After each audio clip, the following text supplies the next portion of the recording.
So today we are very fortunate that we are having Her Grace Preethi Vilasini Mataji to give us the nectar of Ramayana, Sundara Kanda. So thank you so much, Mataji, for such a nectar of the pastimes of Lord Ramchandra. So Mataji, now you please take over the call. Thank you. Hare Krishna. Hare Krishna, Mataji. Dandavat pranams. Please accept my humble obeisances. So we'll start off with the prayers. Om Ajnanatirmirandasya Jnananjanashalakaya Chakshurunmilitam Yena Tasmai Shri Gurave Namaha. Mukam Karoti Vachalam Pangum Langayate Kirim Yat Kripatamaham Vande Shri Gurum Deenatarinam. Namavam Vishnupadaya Krishna Preshthaya Bhutale Srimati Radhanath Swamini Namne. Namavam Vishnupadaya Krishna Preshthaya Bhutale Srimati Bhaktivedanta Swamini Namne. Namaste Saraswate Deve Gauravani Pracharini Nirvisesha Shunyavadi Pascharishtarini.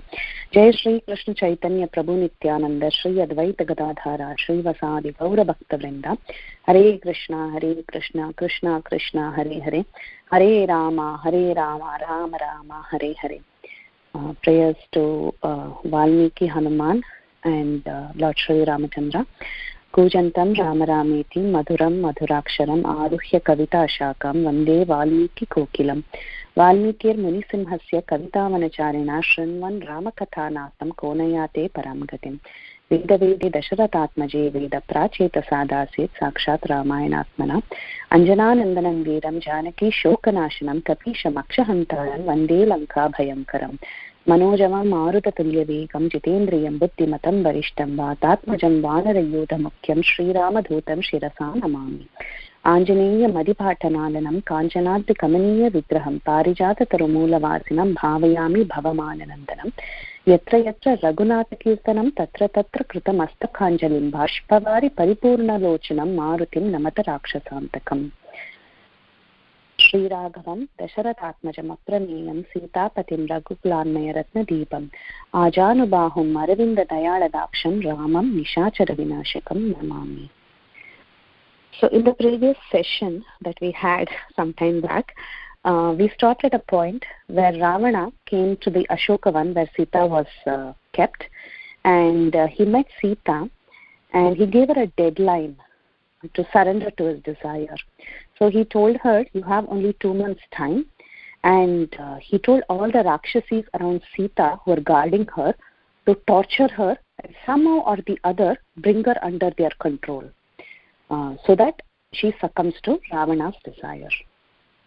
So meanwhile, we also saw in the previous class how Hanuman actually reached the Ashokavan. He spotted Sita and he took his position sitting on top of a Simshipa tree. So he sat on the tree and he was sitting and watching all of this. He saw how Ravana came, how he threatened Sita, how he left, everything he was watching. But still, Hanuman decided to keep silent, and he was extremely angry with Ravana, but he controlled himself because he didn't want to spoil anything. So he was waiting for the right opportunity to approach Sita without being noticed by anyone. So very silently, Hanuman was sitting on that tree and watching everything. So from here, we will continue today. That is what happened after that. That's where we stopped in our previous class. Now, right after Ravana went threatening Sita and gave instructions to all the Rakshasis to torture her and somehow or the other convince her, all the Rakshasis, as soon as Ravana went, they started running towards Sita and they began to threaten her. So there were many Rakshasis. Some of the names of the Rakshasis are also mentioned, and some of the famous ones and their dialogues we'll just go through. There was a Rakshasi by the name Ekajata. So she went to Sita and she went and told her, "Hey Sita, your belly is so thin I can hold you by my palm. Just listen to me. Tiny Sita, just listen to me. Do you know who Prajapati Pulastya is? He's so famous. He's known as the mind-born son of Brahma. And that Pulastya's son is Vishravas. And do you know who Vishravas is? Vishravas is the father of our king Ravana. So our Ravana is so great. He's the son of Vishravas. He has such a great lineage. Why can't you marry him? He's got such a great grandfather. He's got such a great father. and his lineage comes directly from Brahma. He's such a great Brahmana. What's your problem? Why can't you marry him? Then another demoness, 2-3 demonesses, they came together. Pragasha, Vikata, Durmukhi. All of them, they came and they started scaring Sita. They started telling her, what's wrong with you? Why can't you marry Ravana? He's the most greatest among all the warriors in this world. He's the most valorous person in this entire creation. All that you have to do is just surrender unto him and you will be happy for the rest of your life. They went and they spoke to her like that. And then more Rakshasis, they stepped forward and they told Sita, what is this, Sita? Why are you so attached to all these human values of life, being chaste to husband and being a very nice lady? What is all this? Just forget all this. Go and sport with Ravana. Just live your life as you like and enjoy all the luxuries. Ravana has all the luxuries from his brother Kubera. He's got all the luxuries in the 3 worlds. If you're adamant like this, if you don't want to enjoy anything, finally you will die. You will be killed. Ravana said he will going to chop you up. So just why don't you enjoy? Why do you want to get attached to these human values, saying, I will get you? So when Sita heard all this, she was very upset. She said, what is all this nonsense you're all talking? How can I become the wife of Ravana, Rakshasa? I only belong to Lord Ram. No, I don't belong to anyone else. I cannot even think of Ravana in my mind. And don't talk like this to me. If you Rakshasis want, you can even eat me up, but stop saying these things to me. So then Sita Devi said, just like how Sachi Devi waits upon Indra, just like how Arundhati waits on Vasishta, just like how Rohini waits on Chandra, the moon god, like Lopamudra on Agastya, like Sukanya on Shyavanamuni, like Savitri on Satyavan, Srimati on Kapila, Madhayanti on Saudasa, Keshini on Sagara, like Damayanti, the daughter of Bhima, devoted to her husband Nala. In the same way, I am also devoted to my husband Ram. Ram is the best in the Ikshvaku dynasty. He's the best among everybody. So when the Rakshasis heard this, they all got very, very agitated and they started saying the Sita is totally useless. She's saying the same thing again and again and she's really not fit for a Ravana. So they began to shout at her. And Sita, she got frightened and so many Rakshasis were screaming at her. And she slowly started moving away from that place. And she went and she walked towards a huge Simshipa tree. And she went and sat under that tree. And guess what? Who's sitting on that tree? It was Hanuman who was sitting on this tree, watching all this, waiting for the right time to approach Sita. Then again all the Rakshasis, they went running to her. Then a Rakshasi called Vinata told her, see Sita, too much love and chastity for husband is actually useless. What are you going to gain all this? Ram is so weak. He's useless. He's lost you in the forest. What is the use of him? Just become the mistress of Ravana and you will have all your desires fulfilled. So there's such a simple matter. What is your problem? Why are you not understanding this? Now, if you refuse to listen to us, we'll have no other choice but to eat you up. And then another Rakshasi called Vikata, she jumped and she told her, I will now pluck your heart and eat it up. And another Rakshasi, Chandodari, she said, I will put your liver and spleen and flesh into my mouth and I'll eat it up. And then Pragasha said, enough, all of you. Why are you all simply talking and, saying the same thing over and over? This lady is not listening to us. So just squeeze her neck and kill her. And then Ajamukhi said, okay, kill her and divide her into pieces and all of us will equally share her. I don't want to quarrel for my share, so divide her equally. Then they said, okay, so they took a decision to actually kill Sita Devi.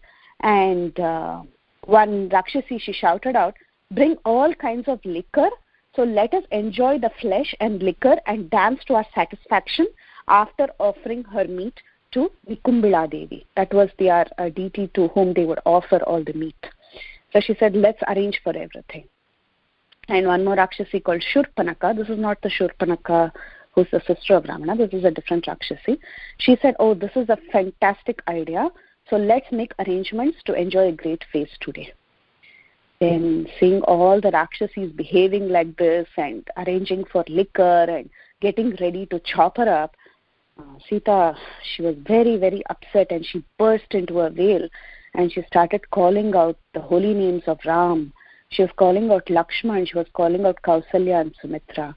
And she was thinking in her mind, where is Ram and why has he not come yet? Why is he not coming to rescue me? Why am I here in this condition? She feels like a fawn in a forest, a small deer in a forest that is lost from the herd and is tormented by wolves. That's the feeling that Sita Devi has. And Sita Devi was trembling and wailing, and her head was sinking down. And she was thinking, it's actually, this is better. Let me give up my life than submit to the desires of Ravana. So while all these Rakshasis were ready to kill her, attack her, at that time, suddenly, one particular Rakshasi by the name Trijata, she woke up from her sleep. She was actually in a slumber when all this drama was happening, when all the Rakshasis were tormenting Sita Devi. Suddenly, she woke up from her sleep and she came running to these Rakshasis and she cried out, hey, Rakshasis, what are you talking? Go and eat yourselves. Why are you trying to eat Sita? You cannot eat Sita. Sita is the daughter of Janaka and she is the daughter-in-law of Dasharath. I just saw a terrible dream. You know what I saw? In this dream, I saw all the Rakshasis will be destroyed and Sita will be protected. And the Rakshasis were very shocked and they asked, what? What did you dream? What did you see?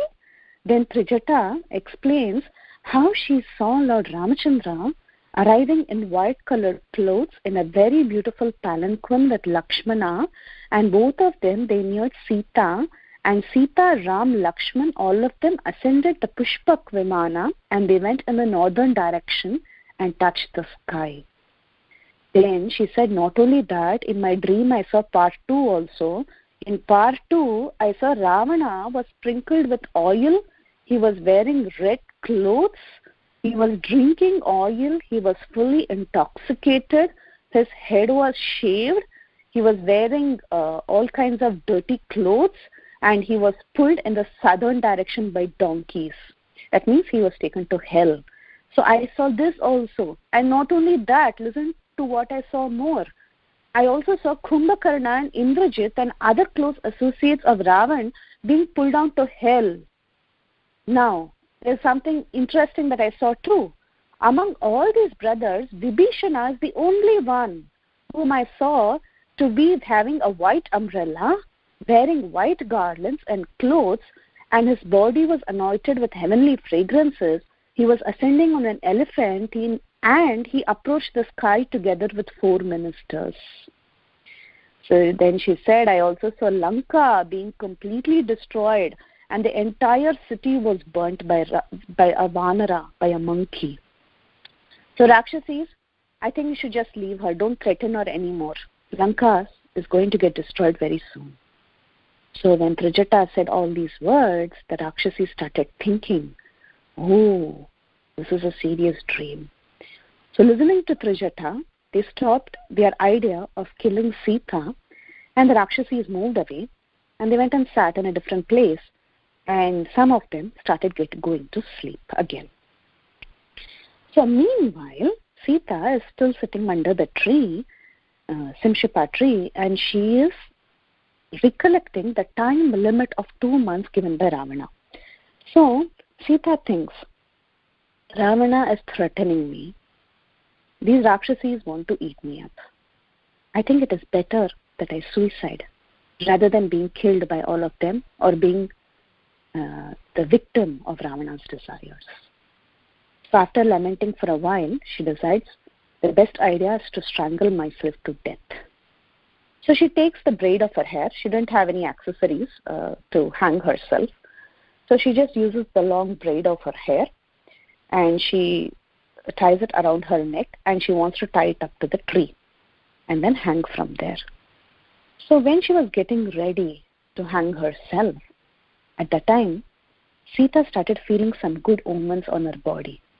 Her left eye, her left hand, her left thigh, everything started to quiver.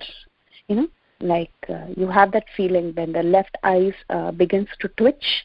So similar feeling, her left eye, left thigh, and her hand, everything started to quiver. So generally when the left side of the body quivers for a lady, it is considered as auspicious. We have seen this throughout in the Ramayana. In different parts of the Ramayana, this kind of a situation has happened, wherein a good omen is seen when a woman's left side of the body quivers. So when her left side of her body was quivering, a beautiful bird sat up on the tree and it began chirping very, very sweetly, as if Ramchandra himself was present there trying to console her. So feeling these good omens, Sita's mind was calmed down. She was feeling a little happiness. Now, all this while, Hanuman was sitting on this tree. And for Hanuman, his heart was beating really hard. He was so tense that Sita would do something to herself. And he was in a dilemma. He didn't know what to do now. He was thinking that if he doesn't act now, if he doesn't jump down and stop Sita, she's going to die. So he knew that it is his duty to actually take some action now. He had to console Sita. At the same time, he was thinking how to talk to her. Now Hanuman had taken this form of a small monkey that was the size of a cat. So Hanuman was thinking, if I speak the language of a monkey, she will not understand. If I go and stand in front of her in my original form, she may faint seeing me and she might really hang herself. Now, if I begin to talk in Sanskrit in the small form, she'll be totally shocked and she'll not understand how a monkey can talk Sanskrit. Seeing me talk Sanskrit, she may even think and suspect that it is Ravana who's trying to fool her. Or she may even scream out and alert all the other Rakshasis. So now Hanuman was thinking, what kind of action should I take? This is Hanuman, the greatest of all ministers, the one with very fine intelligence. He was thinking, I have to do something, but I don't know how to do it. So just like how a medicine at the right time can save a person who's about to die, similarly, Hanuman, he decided to employ the right medicine during this crucial situation. And what is that medicine? It is the medicine of the holy names of Lord Ram. So Hanuman was thinking, how can Sita hear my words without any fear? So thinking like this, the wise Hanuman, he made up his mind and he thought to himself, if I glorify Ram and speak about his wonderful qualities, chant his holy names in a very sweet voice, she will definitely listen with attention, as her mind is always thinking about Ram. Somehow or the other, if I do this, I can save her.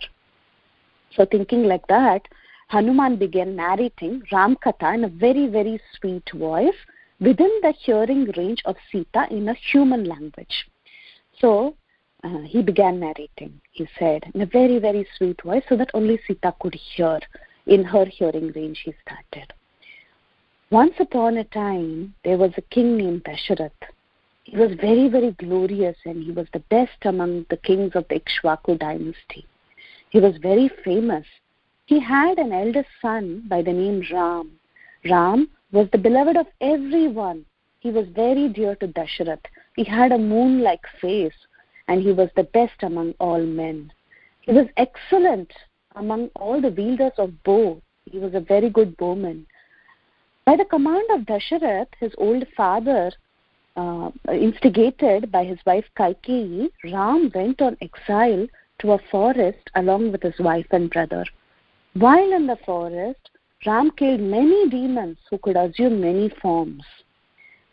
Then, while killing demons in Janasthan, which is a part of the Dandaka forest, in addition to killing Karadushana, he also came across Shurpanaka, and the matter was reported to Ravana. Ravana heard about Sita, who was the wife of Ram, and Ravana took away Sita by force, deceiving Ram and Lakshman by creating an elusive image of a deer in the forest.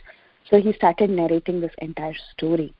So Sita, till this point, she knew the story because she was there in the story till this point. But now Hanuman continued the rest of the story of Ram, and Sita began listening even more attentively because this part of the story she doesn't know what happened to Ram after that. All that she knows is that she was taken away by Ravana and now she's in Lanka. So she was thinking, what happened to Ram after that? Then Hanuman continued. He said, searching for Sita everywhere. Ram was very depressed and he went to so many places, and finally he met a monkey called a Sugriva, and he befriended Sugriva in the forest. For the sake of Sugriva, he killed Vali and he gave the kingdom of the monkeys to Sugriva. And by Sugriva's command, thousands and thousands of monkeys who were capable of assuming their form at will started searching for that beautiful lady Sita in all parts of the world. By the words of Sampati, I, Hanuman, who's a monkey, who's the minister of Sugriva, the son of Vayu, crossed the huge ocean having the length of 100 yojanas for the sake of this broad-eyed, beautiful Sita. The Sita has now been found by me. She is the same Sita with all comeliness, complexion, bodily marks as I heard from Ram. So he says the whole story up till the point where he's seeing Sita under the tree. So once he spoke all these words, Hanuman kept quiet. Now at this point, Hanuman had successfully executed his plan.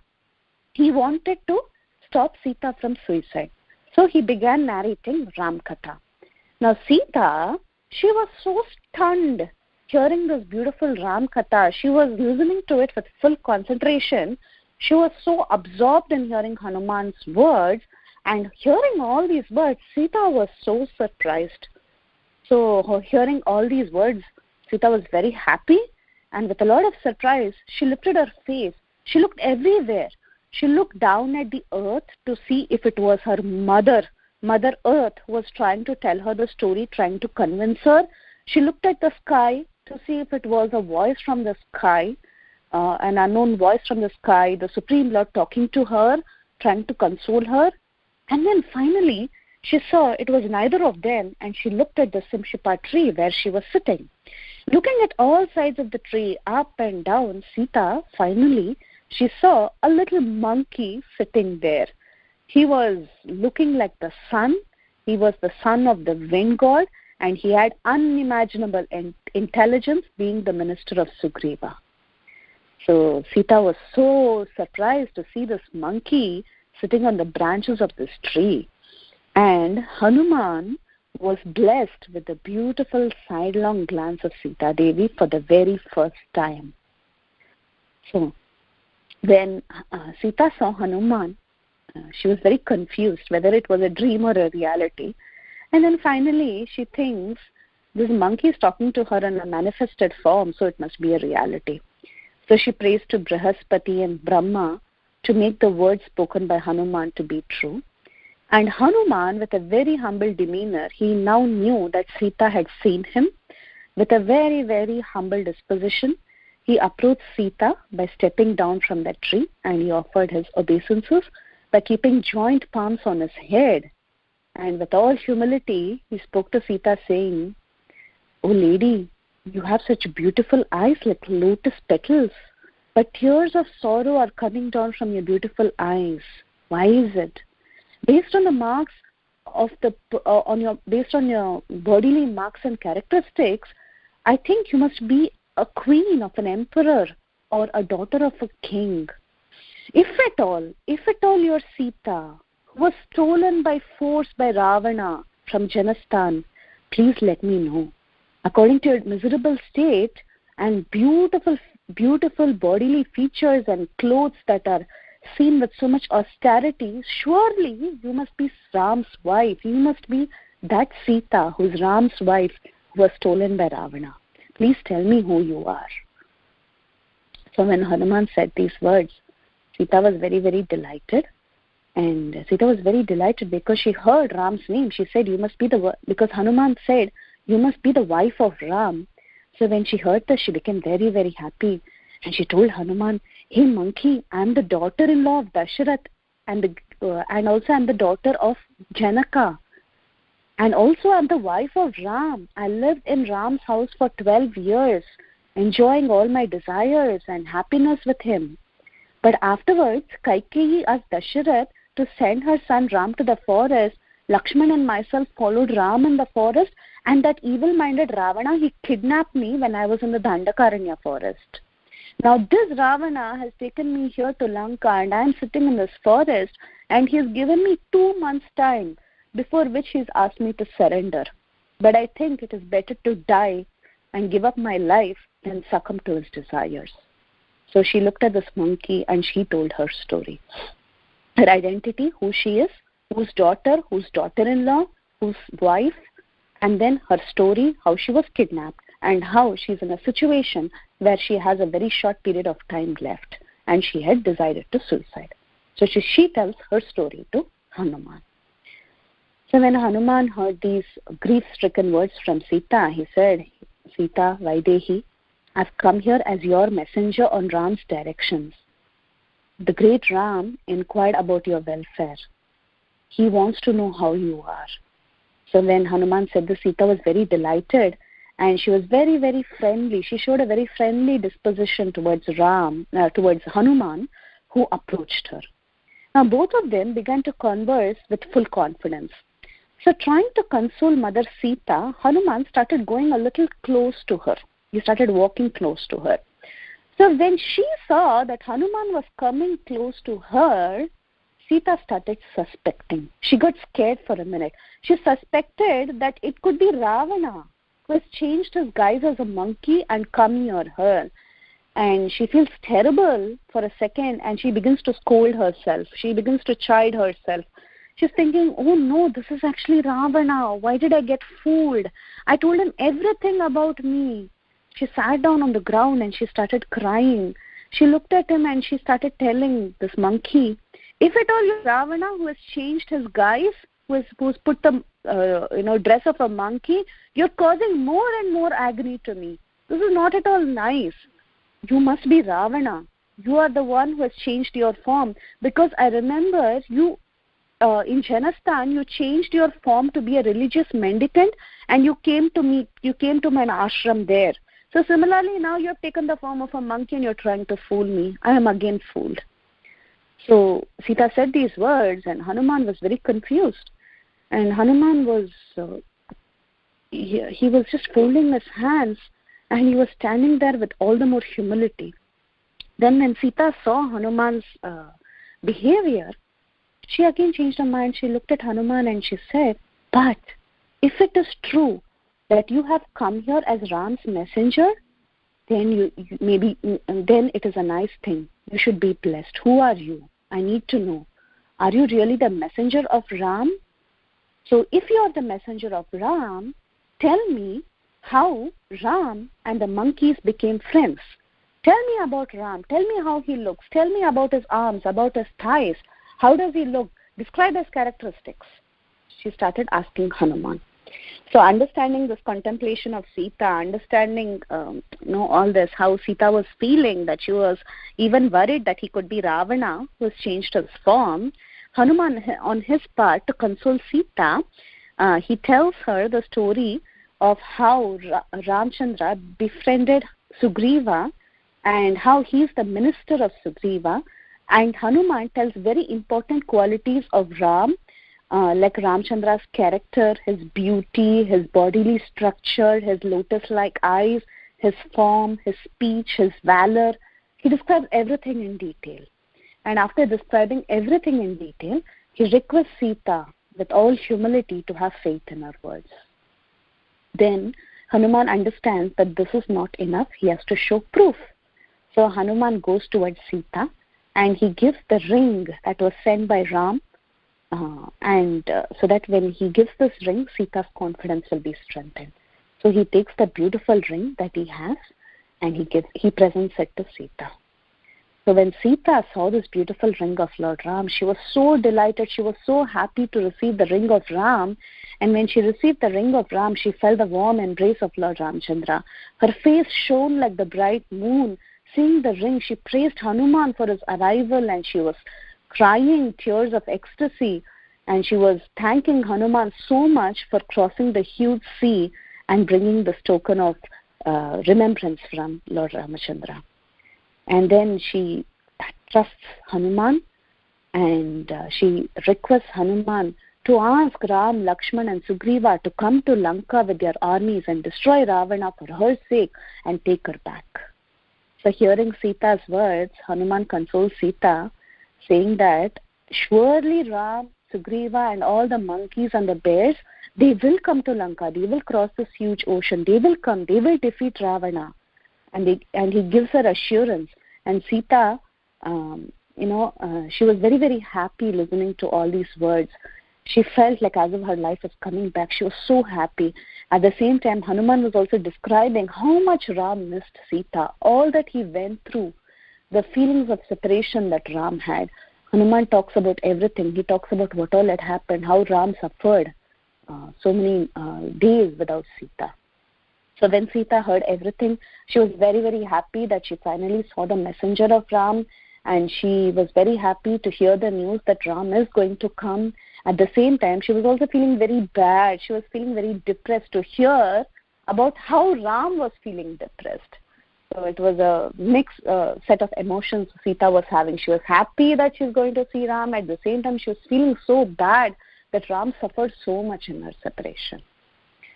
Then she begged Hanuman, she asked Hanuman, please arrange for Ram's arrival to Lanka. I want to meet him as soon as possible. He should come here within 2 months because that is the time limit that is given by Ravana. And then Hanuman consoles Sita that Ram will surely make it on time. Then Hanuman tells Sita, Sita Devi, you know what? I am Vayuputra. I can fly over the ocean. I can carry you right now on my back. I will take you back to Lord Ram, who's waiting there near Ksihkinda. I will take you back. So when Hanuman made this offer, looking at the small size of Hanuman's body, because Hanuman was now in the size of a cat. So seeing Hanuman's body so small, Sita was saying, you're so small. How are you going to carry me? And then Hanuman said, no, I'm Vayuputra. I can show you how big I can become. And he assumes a gigantic form in front of her. He begins to grow and he becomes really, really big. So that Sita is confident. Now, after seeing this big form, Sita says, it is not possible for me to come with you because there are many reasons. First and foremost thing, I will not touch another man. How do you expect me to sit on you and come? Now, we may argue saying that doesn't sound like a good reason, because Sita is the mother of the universe. She is Jagat Mata. And Hanuman is the son of Sita. He's like the son. So there should not be any problem for Sita to sit on the back of Hanuman and travel. So that reason that Sita first gives doesn't seem to be a very good reason. Then the next reason Sita says is that if you're crossing the ocean with me, obviously Ravana is not going to keep quiet. He will send his forces and you will have to put me down somewhere and fight with him. And how are you going to do it when you're crossing this vast ocean? So this is the second reason that Sita gives. Now, we know that Hanuman is capable of fighting hundreds and thousands of Rakshasas even without putting down Sita. So again, this reason doesn't seem to be very logical. Then Sita says, the next reason, she says, seeing the vastness of the ocean beneath us, I may even faint and fall down into the ocean. Now, Hanuman was not convinced because Sita is no ordinary woman. If she wants, she can come without being fainted. So then finally, Sita said, actual reason is that Lord Ramachandra is my husband. He must come and rescue me. It will not be nice to say that a Rakshasa kidnapped Sita and a monkey rescued her. No. Ramachandra is the greatest.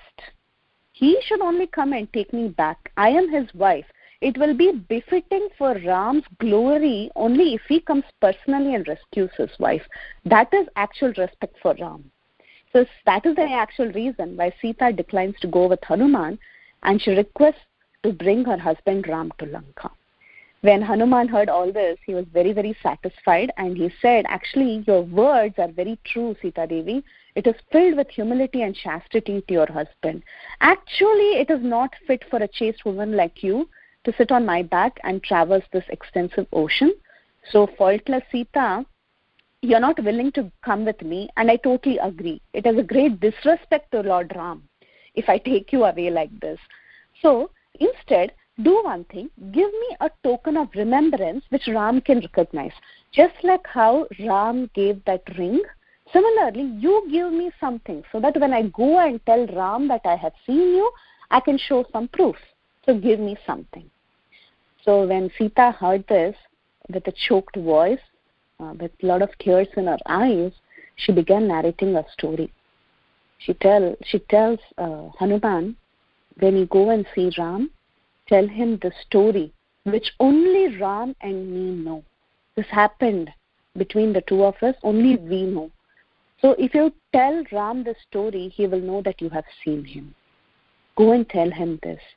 While Ram and me were residing in the hermitage of the sages in Chitrakoot, one day, long ago, we were strolling in this beautiful forest that was filled with beautiful flowers, and we went and sat down in a small hillock, in a small rock. So Ram came next to Sita, and he sat on that rock. And in fact, this rock is still there in Chitrakoot today. That's what I heard in one of the lectures, that you can still go, if you're visiting Chitrakoot, you can still see this rock today. So she said that when Ram and me, we were very tired, Ram came and sat next to me on this rock. At that time, a crow kept flying near us. That crow, he wanted to get some meat, and he tried to peck me again and again. So I just picked a little clod of earth and I threw it on him and shooed him away. But after some time, Ram slept on my arms. He was very tired. He just fell asleep in my arms, and I was also sleeping on his arms. At that time, the crow kept returning. He kept coming again and again, and he was pecking me again and again. And he was hiding there. All of a sudden, he came and he pecked me, and he tore the flesh at the space between my breasts, right there. And my breasts were totally wet with blood, and Ram also got wet by the discharged drops of blood. So after that, he was woken up by this wetness of the blood, and seeing me being so tormented by the crow, because I was trying to shoo away the crow. So at that time, when Ram woke up and he saw me being pierced so violently on the breasts, he got extremely angry. Ram saw that crow with its sharp claws and beaks moistened with my blood sitting in front of me, and that crow actually seemed to be the son of Indra. So taking a blade of kusha grass from his bed, actually a straw of grass is called as Aishika. Now this Aishika can be converted into a astra. It can be converted into Brahmastra by chanting certain mantras. So Ram, he took that straw from the mat and he employed to work it as a Brahmastra. So this blazing shoot of grass was resembling fire, and it started attacking this bird, this crow. Ram threw it at the crow, and this blade of grass, it went chasing the crow in the sky. Now, this is very similar to the story of Ambarish Maharaj, where Durvasa, offended Ambarish, and the Sudarshan Chakra was sent to chase Durvasa. So similar kind of a story. This blade of grass, it started chasing this crow away, and this crow went in all places. He went everywhere, to all the three worlds. He went to his father for protection, but Indra was like, no, I can't protect you. I cannot give up my position as Indra and do anything for you. He goes and he asks protection from the celestials and all the sages and all the rishis, and no one is able to protect him. So finally, the crow understands that the only person who can actually protect him is the same Ram. So he comes and takes refuge of Ram, and Ram, who never says no to protection, offers all protection to him, being very compassionate. When this crow fell down at the ground and offered his obeisances and sought protection, Ram said it's okay, but then Ram told the crow that this is Brahmastra. It cannot go waste. It has to be used in some way. So tell me what to do with this. So at that time the crow said, let your arrow shoot my right eye. So that blade of kusha grass actually shooted the right eye of that crow, and the right eye of the crow was blinded, and the crow's life was saved. So this is the story that only Ram and me know. So you go and tell Ram the story and tell him, Ram, for my sake, You even shot Brahmastra to a crow. So why are you being silent now and forgiving the one who has kidnapped me away from you? So tell Ram to come back as soon as possible, and tell him that I can hold my life only for 1 month. Ravana had given 2 months time. Okay, Ravana had given her 2 months time, but now Sita is telling Hanuman, tell him that I will hold my life only for 1 month. I cannot survive after a month. So then, after she said the story, Sita Devi, she had a jewel. It was a jewel that was tied in her garment. It is actually used to tie the garment on the head. It is called as Chudamani. It is worn at the middle of the forehead, on top where the head meets the forehead. In that region it is worn. So she untied that jewel from her garment and she gave the Chudamani to Hanuman, and she told Hanuman, show this Chudamani to Ram. When Ram sees this jewel, he will know for sure that he has met me. So Ram was asked to tell the story, as well as he was given this beautiful precious jewel. So after receiving the jewel, Hanuman again offered his obeisances to Sita. He circumambulated her and stood there with humility. And Sita told Hanuman, who was prepared to depart from there, to convey her inquiries about Ram and Lakshman and Sugriva. And also, before he left, she told another thing. This is another story that Sita remembers, and she asks Hanuman to tell Ram. She says, also tell Ram another incident which he will recollect. This is also something that happened only between Ram and me. Once, the kumkum on my forehead actually got a little wiped off. Seeing that, Ram, he applied another mark with kumkum on my cheeks, just as a little fun pastime. So this is also something he will remember, and this was something that was private between the two of us. So you tell these two stories and also show this little jewel, and Ram will for sure know that you've actually seen me. So then again and again she begs Hanuman to ask Ram and Lakshman to come as early as possible. And then she's a little worried. Sita even asks Hanuman, are you sure all of you can cross this ocean? How can so many of you cross this vast ocean? You are Vayuputra, you flew and you came here, but what about the rest of them? How is the entire army going to come? Do you think all this is possible? So at that time, Hanuman consoles Sita, saying that yes, it is possible. All of us have the ability to do it. We will somehow or the other accomplish our task. We will come and save you. So saying all these words, now Hanuman takes leave of Sita. Now we'll stop here for a moment to take a little realization. So in this particular section of Ramayana, we call it as the Sundara Kanda, right? The book of beauty. It is called a Sundara Kanda. Now, this is a very huge section. It's a very, very beautiful story. There is so much nectarian Ram Katha in this section. It is one of the most beautiful parts of the Ramayana. But if we have to tell the entire Sundara Kanda in one sentence, all that we have to say is that Sita was kidnapped by Ravana. He was kept in the Ashoka Van. A great devotee by the name Hanuman found Sita, and he gave the token of remembrance of Ram to Sita. He took a token of remembrance from Sita to Ram. He went back and he delivered the message to Ram. So this is like, you can see the entire story in one sentence, or we can go in detail to relish the nectar of Ram Katha. Now, this particular story, there is a very important, this is like the gist of the story, right? Sita was kidnapped. Hanuman saw Sita. He saw that Sita is safe. He went and relayed the message to Ram. That's all. This is the actual crux of the story. Now, there is a very important comparison that is made by the Acharyas in this section. Just like how Sita Devi was stuck in the Ashoka Van in Lanka, surrounded by the ocean of salt water, similarly, we jivas, we spirit souls, are stuck in this body, surrounded by this terrible ocean of birth and death of samsara. So Sita was tortured by Ravana. Similarly, we are tortured by our mind and senses. In Bhagavad Gita, Krishna says, Indriyani pramatini haranti prabhasam mana. So the senses and the objects of the senses are like the 10 heads of Ravana, and Ravana is like the mind. Sita was separated from Ram and she was suffering, not knowing where he was and when he would come.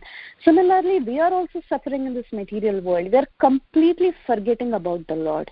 And we are suffering and suffering staying here.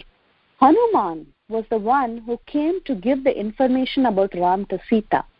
Similarly, for us also, we need a messenger to show us the way to Krishna, and that is Guru. That is our Guru.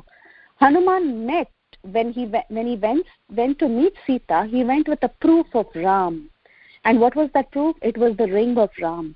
Similarly, for us to believe that our Guru is the messenger of the Lord and he is going to show us the way back to Godhead, he gives us the secret weapon, this proof. And what is that?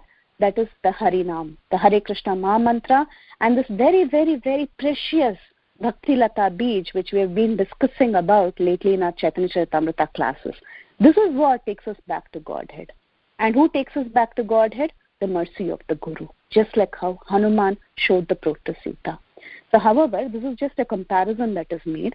However, we don't compare ourselves directly with Sita because we are nowhere close to the characters in this story.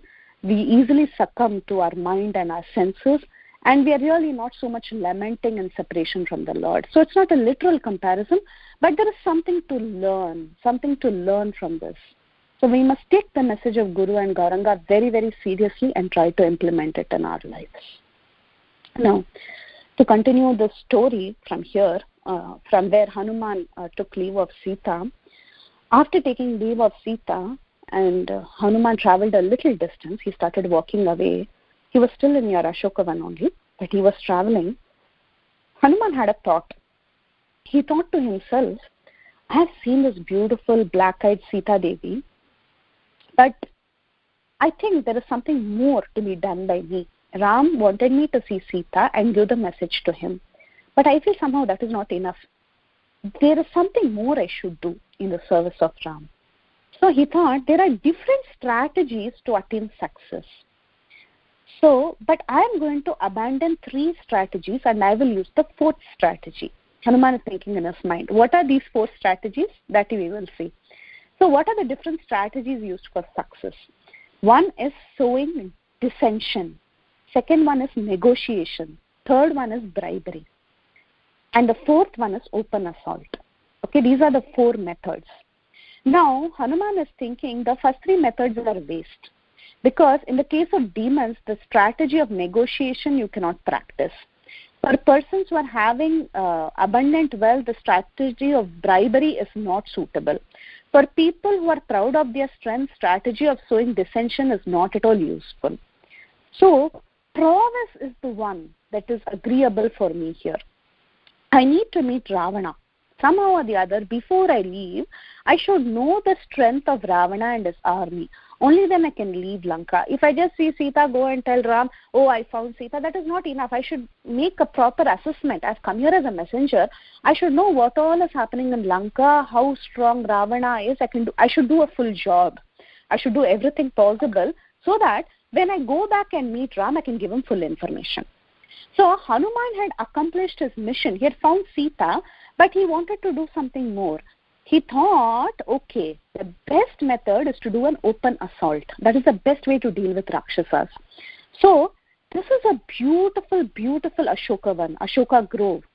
And Ravana is very, very fond of this place. It is so beautiful. It has such nice trees and creepers, and it has beautiful fruits, and it is very much similar to the Nandana gardens of Indra.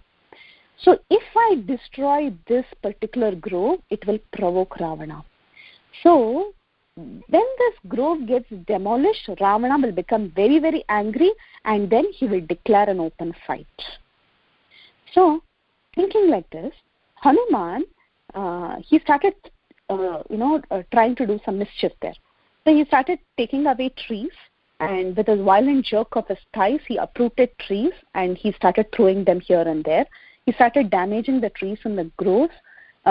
He started destroying the ponds. He crushed the tree tops, and he started throwing rocks everywhere. And the whole Ashokavan was completely damaged, and it was looking very, very nasty. So seeing so much commotion and devastation that is happening in Ashokavan by Hanuman, all the demonesses, they got alerted. They were thinking, where is this noise coming from? And they came and they saw that half the grove was destroyed. Then some Rakshasis had actually seen a little monkey near Sita. So they had a doubt that maybe this monkey had spoken to Sita before doing all this. So they go running to Sita and they go and ask her, what is this? Who is this monkey? We saw a little monkey near you some time back. Who is this? What is he trying to do? I know he spoke to you. Tell me what happened. So she just says that, I really don't know who he is. I have no idea of what had happened. Then all these Rakshasis, they go running to Ravana and they go and report to him saying that the Ashokavan is being destroyed by a huge monkey, and the monkey actually went to Sita and talked to her earlier before this devastation. So they also report to Ravana that Sita is expressing her ignorance about him. Sita is saying that she doesn't know anything. And you know what she told us? She told us, how do I know? He must also be a demon just like you, who has taken the form of a monkey. You alone can recognize demons and what they do. Only a serpent can recognize the feet of another serpent. And I don't know anything about demons. By seeing this monkey demon, even I am also frightened. I don't know who he is. So he's only a demon, and you guys know better about her. You people know better about him. So like this, Sita gives this answer, and this was reported to Ravana, saying that Sita is also saying that she is not able to recognize him, but it appears that this monkey is actually not one among us. He seems to be a messenger of Indra or Kubera or even Rama.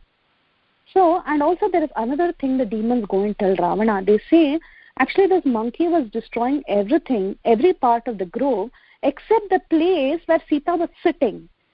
So, they say that we feel that this monkey is not one among us. He's come as a messenger from someone, and I'm not sure whether he's trying to protect Sita or he's just not destroyed that particular place because he was very tired and he left that place undestroyed.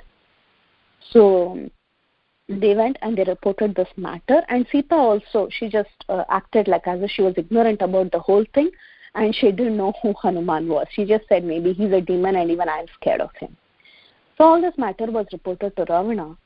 And Ravana was told by these demonesses that actually only the Simshipa tree under which Sita is sitting is not destroyed. Everything else is destroyed. So there is something suspicious about this monkey. When Ravana heard all these complaints by so many Rakshasis, he got very, very angry. And he thinks that this huge monkey is causing so much trouble, he must be destroyed. And he sends some demons called as Kinkaras to catch hold of Hanuman. See, at this point, Ravana, he actually wants to catch hold of Hanuman, okay, because he wants to find out who this monkey is. He wants the monkey to be conquered in a battle and then taken captive. Okay, so Ravana, he gets very, very angry, and he sends these huge number of demons called as Kinkaras, and 80,000 horrible-looking Kinkaras, they all run towards Hanuman and try to catch him, and they try to attack him with all their weapons. So seeing all of them, Hanuman, he's very, very actually happy in one sense that all of them have come, because his final agenda is to somehow get an audience with Ravana. So he's seeing that Ravana is being troubled and he's sending these demons. So step one, Hanuman knows that, okay, there is some progress being made. So looking at all these 80,000 Kinkaras, Hanuman started screaming on top of his voice.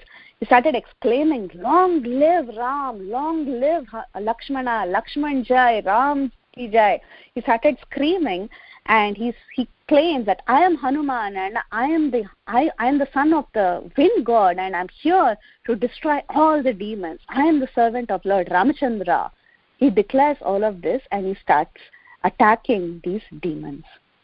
So he says, in front of all these demons, I will annihilate the city of Lanka.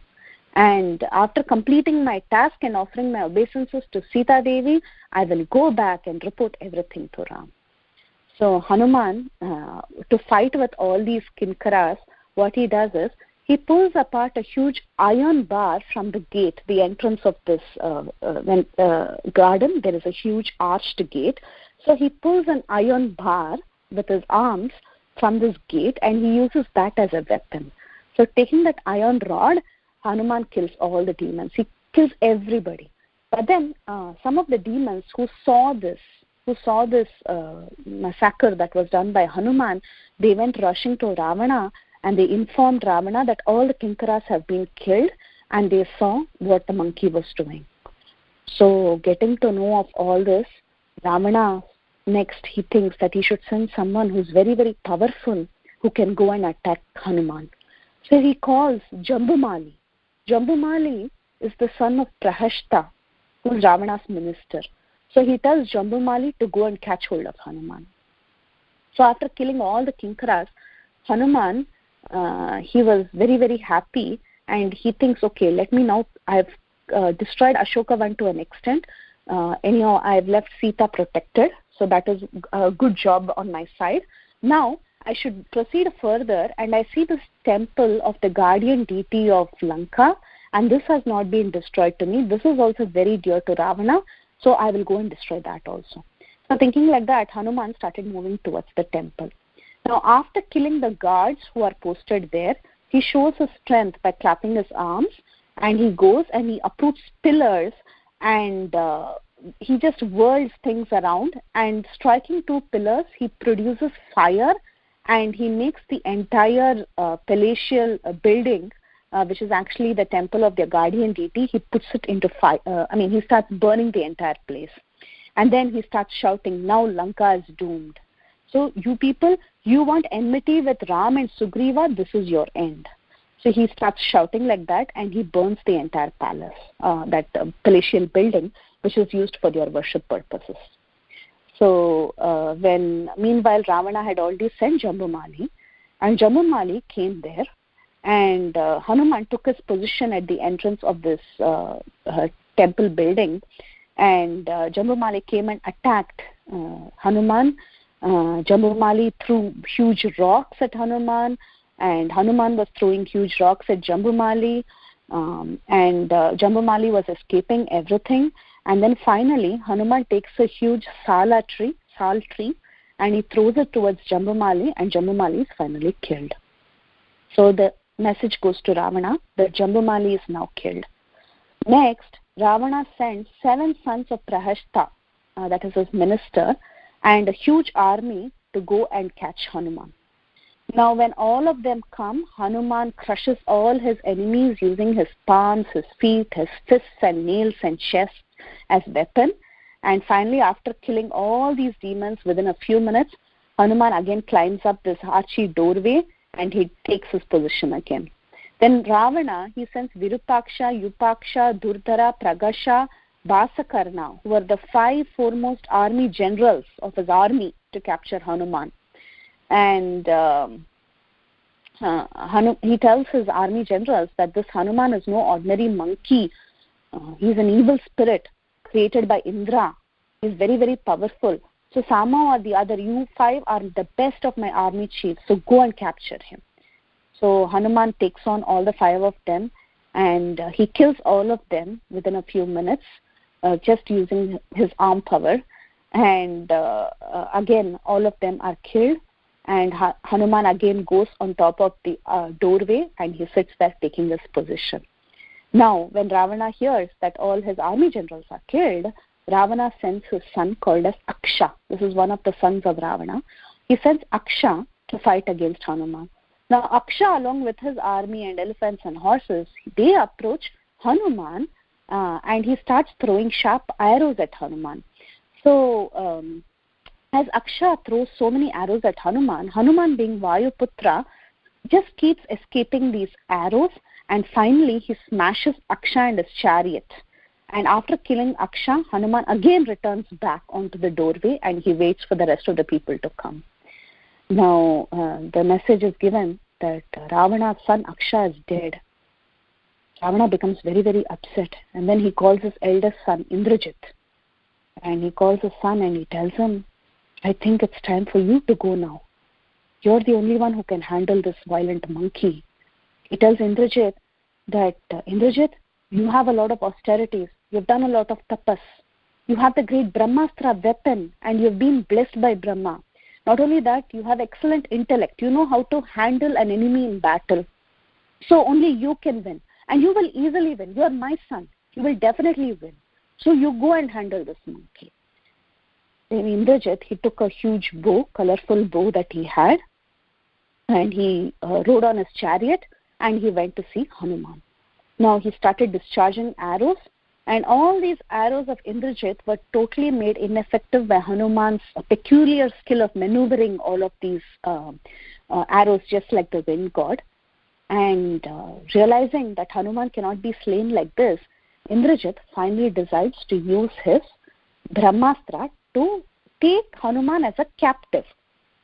So now Indrajit is employing this weapon to catch hold of Hanuman, to take him as a captive. That means the weapon will act in such a way that it will bind up Hanuman, just like a thin rope that will bind up the body of a person.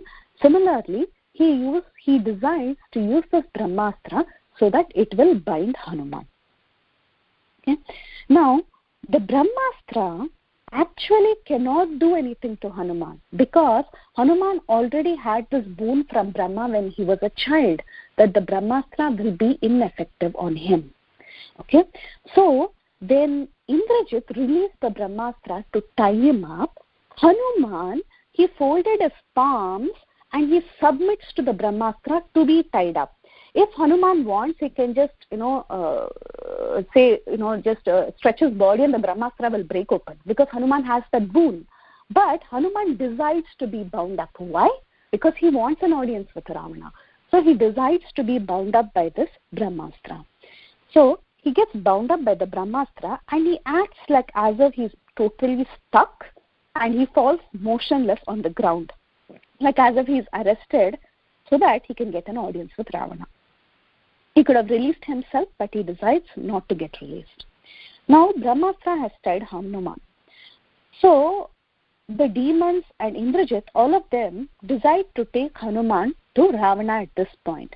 But while they were going, all the demons around Hanuman, other than Indrajit, they all think, hey, this monkey is very, very strong and very, very powerful. He has killed so many people. He has killed such a large army. He has killed Akshakumar. He has killed so many people. So just to make sure that he doesn't get released by the Brahmastra, let us tie him with all the ropes that we have. So they bring all these different kinds of ropes that they have gathered. They bring tree twigs and all kinds of other things and tie him up even further, so that they can take him very safely in front of Ravana. Now, seeing this, what the other demons were doing, Indrajit got so upset and irritated, because Indrajit knows what the Brahmastra does. Indrajit thought, oh my God, what are these demons doing? They are tying Hanuman again. Because if one is tied with the Brahmastra and also tied with other ropes, the Brahmastra will release itself. It will not be effective anymore. That is the nature of the Brahmastra. Brahmastra has a lot of self-respect. So if someone is being tied with Brahmastra and use other ropes also so that the Brahmastra can stay effective, the Brahmastra will get angry and it will leave. So this is the nature of the Brahmastra. Indrajit knows the secret, but these other fellow demons, they didn't know the secret. So they tried to tie him up again with all these ropes, and the Brahmastra had to release itself. But still, though the Brahmastra released itself also, still Hanuman acted like as if he was being really bound by these ropes. Hanuman with a small stretch can just release everything, but still he was acting like he was totally trapped and he was ready to go in front of Ravana. Now this Brahmastra, nature of the Brahmastra is very interesting. Actually, this is very much like Krishna. Krishna in the Bhagavad Gita, he says, Sarvadharman parityaja mamekam sharanam vraja, right? So surrender unto me only, Krishna says, Sarvadharman parityaja mamekam sharanam vraja aham tvam sarvapapebhyo mokshayishyami ma sucha. So I will deliver you of all sins, he says, okay? But you surrender only unto me, Krishna says, then I will protect you. So now if we are not confident of Krishna, that Krishna will protect us, and if we go to all the demigods asking everyone for protection, Krishna will be like, okay, do whatever you want now. Okay, I will strengthen your faith in other demigods, and he will leave. You know, Krishna is also like that. He says, only me. Similarly, Brahmastra also, he says, if I am there, it is only me. If you're not confident in my action, or if you're not confident the Brahmastra is going to tie someone and you bring other ropes, then I will leave. So like that the Brahmastra left. Now, Indrajit had known that the Brahmastra had left, and Indrajit also knew that Hanuman was acting, because Indrajit saw the strength of Hanuman. He knows that Hanuman's strength, these twigs and these creepers and these ropes are nothing for Hanuman. So Indrajit very well knew that Hanuman was acting, like as if he was tied up. Anyway, Indrajit was also very eager to take Hanuman to Ravana, so he also played along. And Hanuman yields to their operation of capture, even though he's capable of aborting it, because he was also eager to meet Ravana. So like this, Hanuman was taken to the assembly of Ravana. So we'll stop here and we'll wait for reflections, questions, or any other comments anyone has. So thank you so much for your patient listening. And from here, we will continue in our next class, what happened in Ravana's assembly. So that would probably be our last bit of Sundara Kanda, that is Hanuman facing Ravana and then burning the city of Lanka and then relaying the message to Ram after crossing the ocean. So that will be the last part of Sundara Kanda. So I'll stop here. Anyone has any questions, comments, corrections, please go ahead. Hare Krishna. Hare Krishna, Preethi Vilasini Mataji. Very, very, very wonderful. I thought we still have some time, but then 9:05, yeah. Wonderful, very, very nectarian recitation. Thank you very much. Thank you so much, Kamodaki Mataji. Thank you for always being there for us. Hare Krishna. Hare Krishna. I don't know how long. Hare Krishna. Thank you very much. Thank you, Mataji. Hare Krishna. Thank you so much, Mataji, for such a nectarian, eludious class. I was thinking how you beautifully describe when the comparison of the living entity in the Shokvatika is Sita Devi is all around the oceans, and she is suffering, we are also suffering, but the difference is that Sita Devi is always remembering Lord Ram, but we have forgotten the relationship and we are not thinking about Lord. So if we can remember that, Lord Ram will also come to save us. Definitely, Mataji. Yeah, very true. Yes, thank you so much, Mataji, for such a beautiful nectarian pastimes. Hare Krishna. Thank you so much. Thank you so much, Pavitra Mataji. Hare Krishna, Mother Preethi Vilasini. Hare Krishna, Mataji. Dandavad. Yeah, actually, I'm glad, that the other person just mentioned this analogy, because I did have a question about that particular analogy. So, as you said, Hanuman was analogous to our spiritual master, and ring was analogous to the Maha Mantra. Mm-hmm. And so, I think it's because everyone is aware of the mantra, especially devotees, of course. So, the ring was Hanuman's proof that this message is coming from Ram, But and because that ring could have come only from Ram.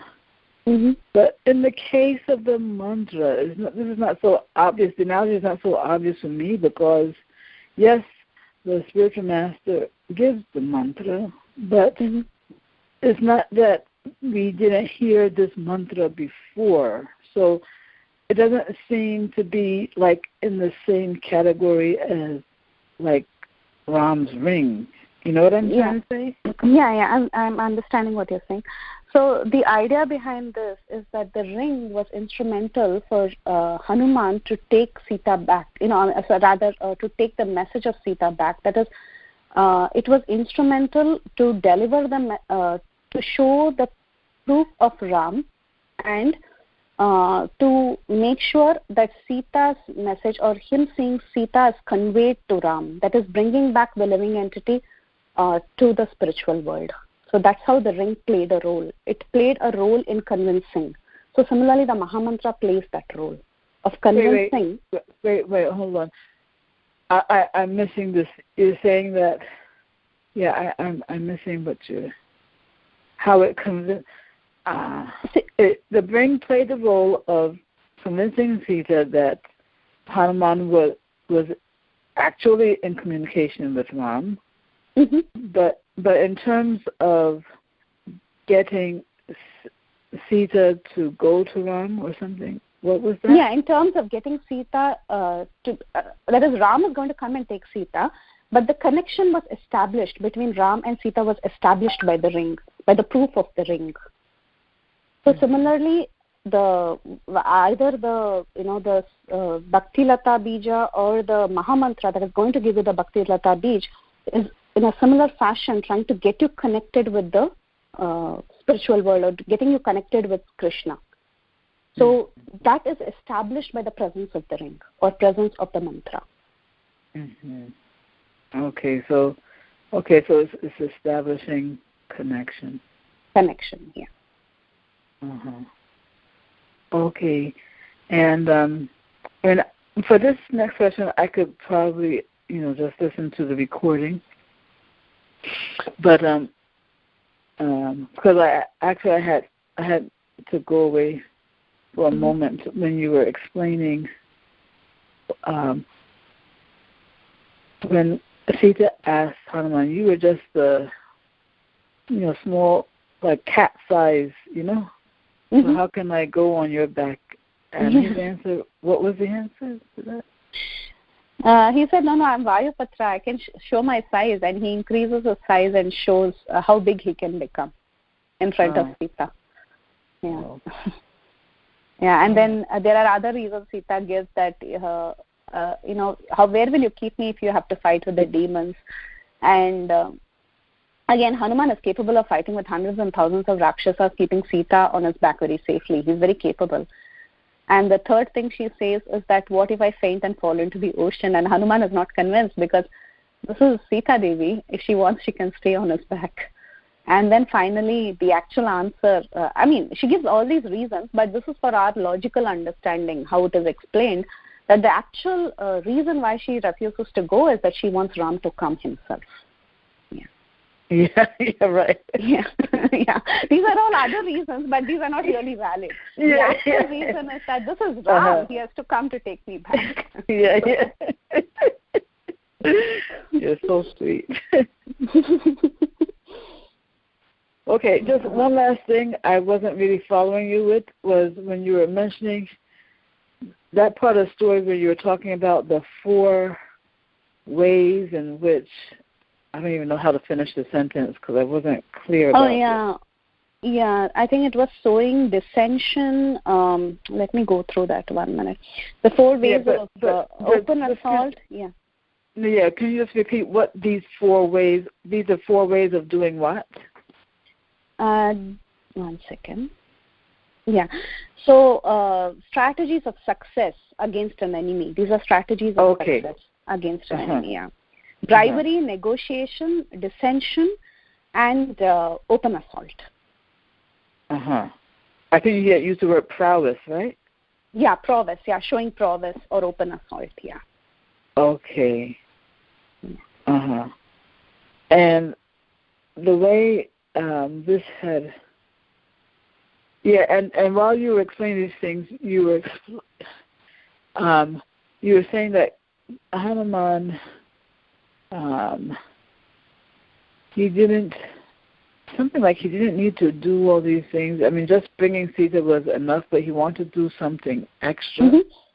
Yeah, he wanted to do something extra because, like, when you have been given a task to go to the enemy's place and deliver a message, and find out if Sita is safe and come back, that he felt that is not enough, because the next step would be Ram coming to Lanka to save Sita. So for that, he knew that he should assess the power of Ravana and understand how his armies work, how the Rakshasas fight. So he wanted to take extra steps, finish the task completely, and then go and tell Ram.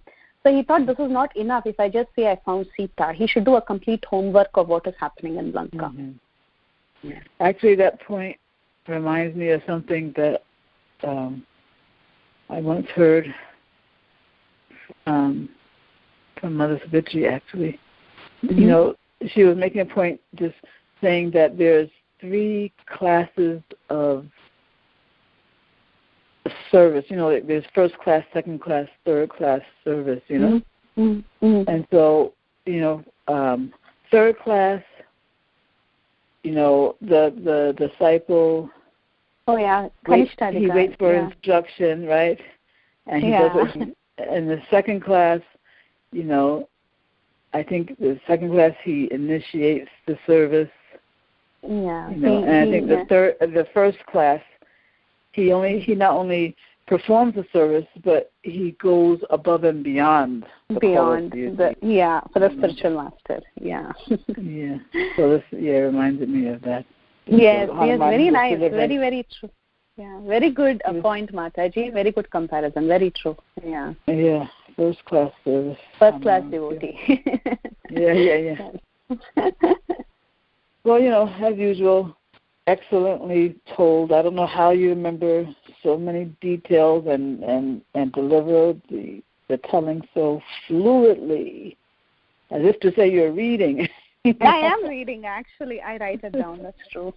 Because there is so much but still, you know, it's an art to be able to read and make it sound like you're not reading, but you are able to do. So anyway, thank you.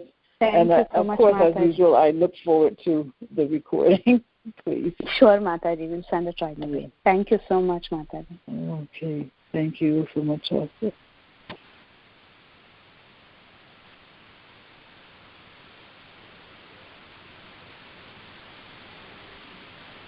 Anyone else has anything to add?